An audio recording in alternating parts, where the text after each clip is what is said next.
Hello, and welcome back to Controls NYC. This is day 10 of building a BMS system for the Empire State Building, and in this video, I'll be going over my diagrams, schematics, and points list. I'll also go over my early sequence of operations. Let's get right in. This is my updated schematic of the AHU.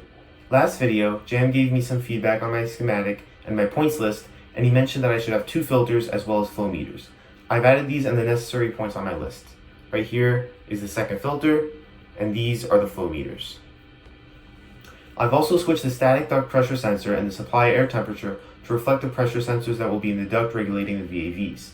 Since VAVs will not use a constant amount of air, the pressure in the duct will change. We want it to be constant, so this pressure sensor here will help regulate the pressures and make sure that there's just the right amount of air in the duct.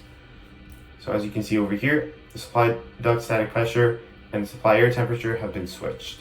For more detail on the rest of this diagram, I've linked my last video below.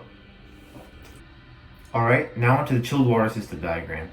As you can see, there are a lot of points that we're going to need for this schematic, but many of them are actually very similar to each other, so it should go pretty quickly. First off, the chilled water supply valve.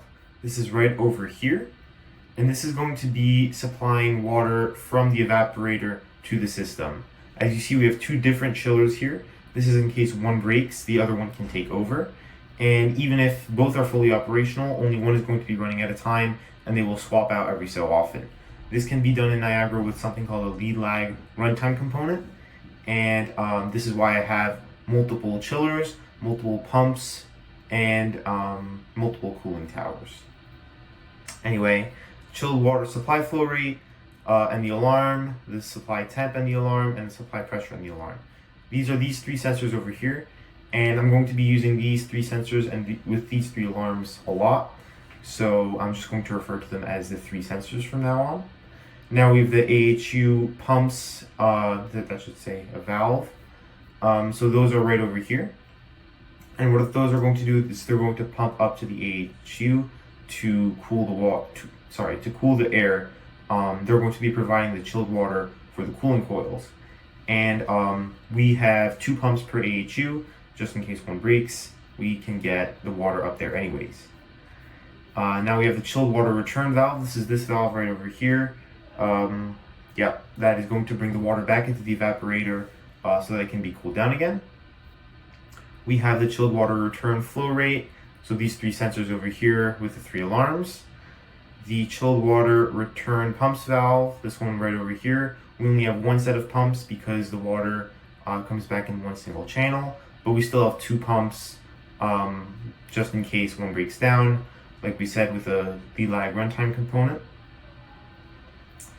And that is going to do it for this side of the system. So now onto the condenser side of the system, we have the supply valve, which is right over here. Once again, 2 chillers, 2 condensers. So this valve is going to say which one is active and which one is not. Then we have the condenser supply flow rate, so the 3 sensors right over here. We have 1 set of 2 pumps that are going to swap out. We have the cooling towers up here. I'm going to get to that in just a second because there are some more points specific for the cooling towers, but I will cover that separately. And then we have the 3 alarms, the 3 sensors with the 3 alarms on the way back, the return flow rate, temp, and pressure.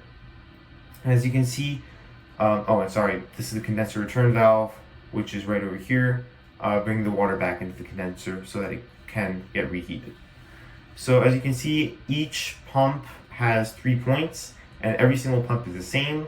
So pump 1 VFD, this is going to say how much water is going to be pumped up at a time. Then we have the pump 1 status. We can use a current transducer to make sure that the pump is on when it should be on and it's off when it should be off, and an alarm to match that status. And these 3 points are going to be the same for 1, 2, 3, 4, 5, 6, 7, 8 pumps.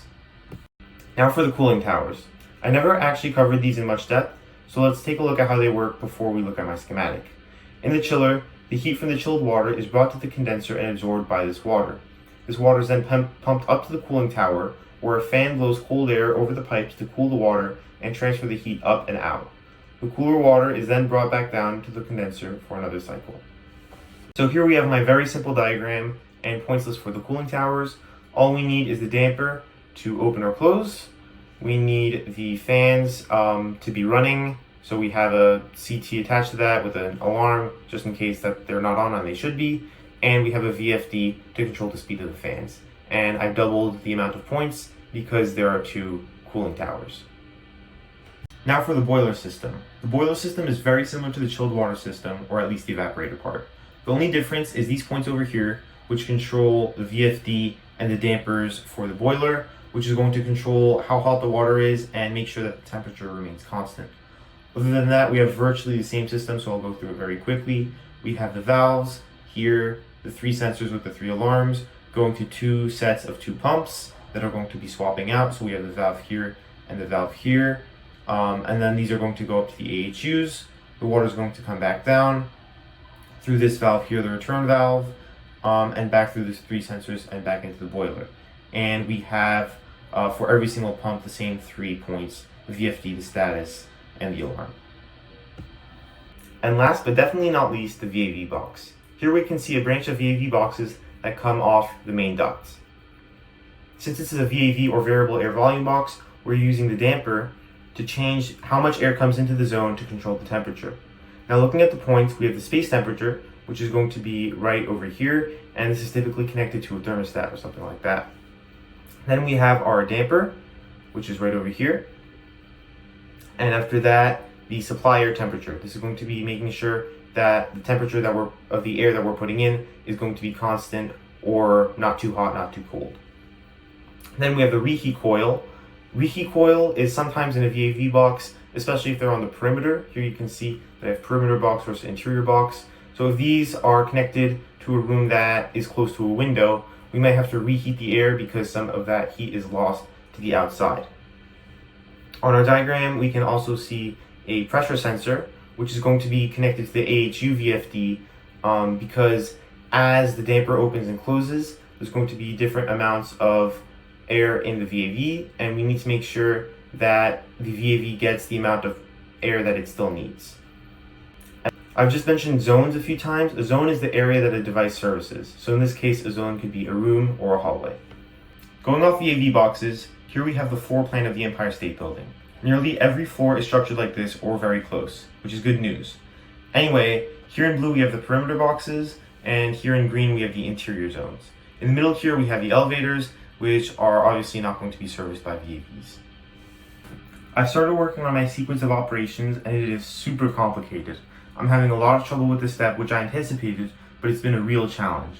I have a feeling that it's all wrong and I'll have to redo it eventually, but hopefully I can figure it out in less than a week, and then next week I can get started on Niagara. Either way, I still have a few more diagrams to make, which include my riser diagram, which sounds really complicated as well. So I'm going to do my best to have all this done so that I can stay on schedule. We're also going to hear from Megan, another intern here at Controls NYC, about what she does at the company. Hi, I'm Megan Armbrust. I'm the customer success intern here at Controls NYC.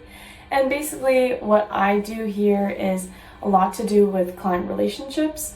So whether it's onboarding assistance or data analytics, and I also host workshops. I also develop and host workshops, including presentations in which I present, and I'm able to explain in easier to understand terms to clients all the technicalities of what we do.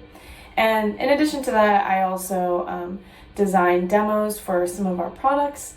And so this kind of includes UI design using Figma. So that's a little bit about me. Thank you, Megan, for telling us about what you do here at Controls NYC. That's going to be it for this video. If you have any suggestions, advice, or questions, please leave a comment. Please consider subscribing, and I'll see you in the next video.